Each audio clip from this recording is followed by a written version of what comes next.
नमस्कार, मैं अनुश्री तिवारी। आप देख रहे हैं मेट्रो फ्यूचर न्यूज। गाजा पट्टी में जारी संघर्ष के बीच एक महत्वपूर्ण मोड़ आया है। समझौते के तहत आज 3 इजरायली बंधकों अलेक्जेंडर ट्रोफोन, डेकन चैन और आइदर ऑन को रिहा किया जाएगा, जिसके बदले में इजराइल 369 फिलिस्तीनी कैदियों को मुक्त करेगा। इस कदम को संघर्ष विराम वार्ता में बड़ी सफलता माना जा रहा है, जिससे आगे की शांति वार्ताओं की राह खुल सकती है। 369 फिलिस्तीनी कैदियों को छोड़ेगा। उनमें से 333 को गाजा वापस भेजा जाएगा, 10 को वेस्ट बैंक और 1 को पूर्वीय यरूशलेम को छोड़ा जाएगा। इसके अलावा आजीवन कारावास की सजा काट रहे 25 कैदियों को या तो गाजा भेजा जाएगा या फिर किसी अन्य देश में भी भेजा जाएगा।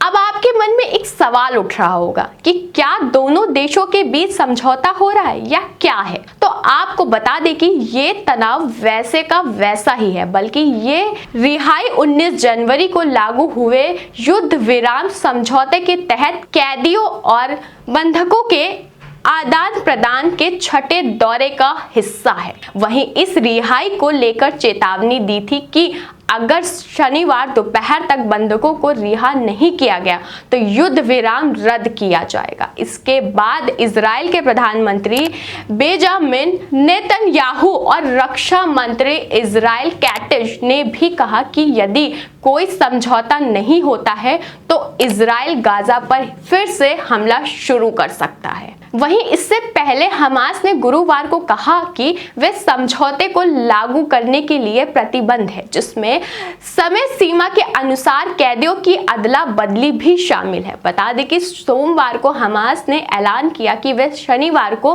बंधकों को रिहा नहीं करेगा, जिसके बाद से नाजुक संघर्ष विराम पर सवाल उठने लगे। फिलिस्तीनी ग्रुप ने इजराइल पर गाजा पट्टी तक मदद पहुंचाने से रोकने का आरोप लगाया है, जिससे इजराइल ने नकार दिया है। तो इसी के बाद ट्रंप ने भी चेतावनी दे दी, जिसका असर ये हुआ कि शनिवार को कैदियों को रिहा किया गया। आपको बता दें कि 19 जनवरी को युद्ध विराम शुरू होने के बाद से दोनों पक्षों ने 5 बार बंधक कैदियों की अदला बदली की है। युद्ध विराम से पहले चरण के दौरान अब तक 21 बंधकों और 730 से अधिक फिलिस्तीनी कैदियों को मुक्त कराया गया है।